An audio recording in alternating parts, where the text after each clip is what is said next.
আমার বউ আছে, বাচ্চা আছে, বাপ আছে, মা আছে, এটা দিয়ে পাঠাও চালায়া আমার সংসার চলে। আমার সব কিছুই একটা গাড়ির উপর। আমার বাবা বৃদ্ধ। আমার গাড়ি আমাকে ফেরত দিতে হবে। আমার আর কোনো কিছুই চাই না। আমার সরকারের কাছে একটাই অনুরোধ, যে পুলিশের সামনে দিয়ে আমার বাইক নিয়ে গেছে, পুলিশ তখন ধরে নাই, এই পুলিশ আমার বাইক ফেরত এনে দিবে। আমি আর কোনো কিছু চাই না। আমি কারোর কাছে 1 টাকা দান খরচও চাই না, কারোর কাছে কোনো কিছুই চাই না। আমার একটাই অনুরোধ সরকারের কাছে, যে পুলিশের সামনে দিয়ে আমার বাইকটা নিয়ে যায়, তখন আমি বলি যে স্যার আমার বাইকটা ধরেন। তারা আমার বাইকটা ধরে নাই, আমার এই বাইকটা তারা এনে দিবে। এটাই আমার সরকারের কাছে চাওয়া, আর কিছুই না। বৃহস্পতিবার দিন রাত 11:30টার দিকে আমি মিরপুর 1 নম্বর ফুটওভার ব্রিজের নিচে আমার বাইকের উপরে বসা ছিলাম। মূলত আমি রাইড শেয়ার করি, পাঠাও চালাই। তো এক লোক আসলো, 40-42 বছর বয়স, এই মন খারাপ কান্না করতে করতে আয়সা বলে, ভাই যাবেন আশুলিয়া? বললাম আশুলিয়া কোথায়? বলে Ashulia Jirabo airport high school. ভাই অনেক ভিতরে। ভাই আমার আম্মা খুব অসুস্থ, আমি যাব, আমার মাকে দেখে আধা ঘন্টার ভিতরে আবার আপনাকে নিয়ে চলে আসব।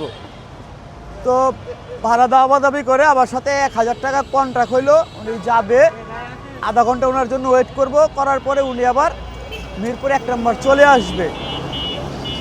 করার পরে ওনারে নিয়ে গেলাম জিরাবো এয়ারপোর্ট হাই স্কুলের সামনে। নিয়ে যাওয়ার পরে গাড়ি স্লো করলাম, করার পরে ওই গাড়ির থেকে নামলো। নামার পরে ওর পিছনে, আমার বাইকের পিছনে দেখি আরও 2 জন লোক। ভাই বিষয়টা বুঝলাম না তো। বিষয় বুঝোস তা? হাতে একজনের হাতে রামদা আর একজনের হাতে চাপাটি।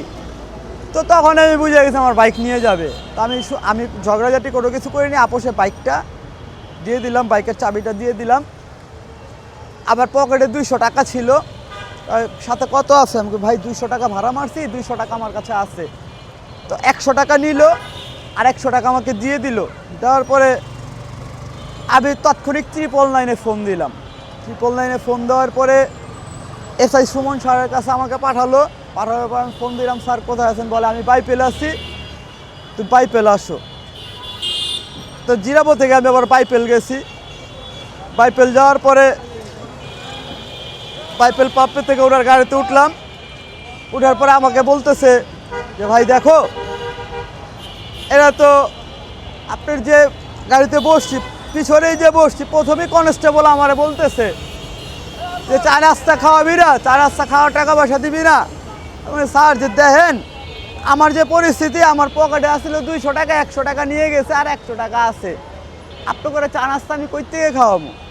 তো ভিতর থেকে এসে বলতেছে 20,000 টাকা লাগবে, 20,000 টাকা হইলে বাইক ধরে দিতে পারবো। তখন আমি আর কোনো কিছু বললাম না, আমার মন খারাপ, আমি কান্নাকাটি করতেছি। তার 5 মিনিট পরে যাইতে যাইতেই দেখলাম আমাদের গাড়ির সামনে দিয়ে আমার বাইকটা যাচ্ছে।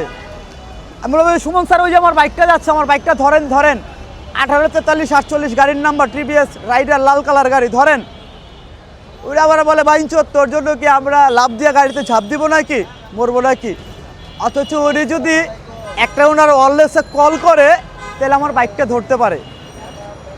সেই কাজ না করে উনি আমার উল্টা বকা দিল। বকা দিয়ে আমাকে নিয়ে ঘাড়লো। ঘোরার পরে বৃষ্টি শুরু হইলো। বৃষ্টির ভিতরে হোটেলে ঢুকলো খাওয়ার জন্য। ওনারা খাইলো। আমি কি করবো? কয় চলে যা। আর কি করবি, বাসায় চলে যা, আল্লাহরে ক। চলে গেলাম আবার থানায়। থানায় যাওয়ার পর আমি বললাম আমার একটা অভিযোগ নেন। কয় আপনি অভিযোগ করে নিয়ে আসেন। আমি কোথা থেকে করে নিয়ে আসবো? সব তো কম্পিউটারের দোকানে বন্ধ। আপনার তো কম্পিউটার আছে, আপনি একটু করে নেন, কিংবা হাতে লেখা নেন। ওরে আমার একটা তার চাকর আমরা। না স্যার, আমার চাকর কেন হইবে আপনারা? আসলে তো ভাই পুলিশ আমাদের চাকর নাকি? পুলিশ তো আমাদের টাকাই চলে, আমাদের টাকাই সব কিছু করে। তারপর আমি কথা বললাম না। এই অভিযোগ শুক্রবার দিন সন্ধ্যার পরে 1000 টাকা দিয়ে করাইছি। আমার কাছে পেপারস আছে। এই যে অভিযোগটা করাইছি 1000 টাকা দিয়ে, তার সন্ধ্যার পরে গেটে দাঁড়ায় থাকে, দালাল দাঁড়ায় থাকে। এই দালাল দিয়ে তারপরে আমাকে আবু তালেবের কাছে পাঠানো হলো। আমি ওসি স্যারকে সরাসরি যা বললাম, স্যার আমার কাছে তো ওনারা আবদার করতেছে, কয় এটা আমাদের সিস্টেম, এটা দিতে হয়, খরচ পানি দিতে হয়। স্যার আমি তো এই মুহূর্তে কিছু দিতে পারবো না। আবু তালেবের কাছে যান। আবু তালেব স্যারের কাছে গেলাম, সেও কোনো তদন্ত করলো না, কোনো কিছুই করলো না। আবার এইভাবেই তারা রাইখা দিল। এই পর্যন্ত দেখেন, চাইলে তখন আমার বাইকটা তারা সাথে সাথে ধরতে পারতো, কিন্তু আমার বাইকটা কিন্তু ধরে নাই।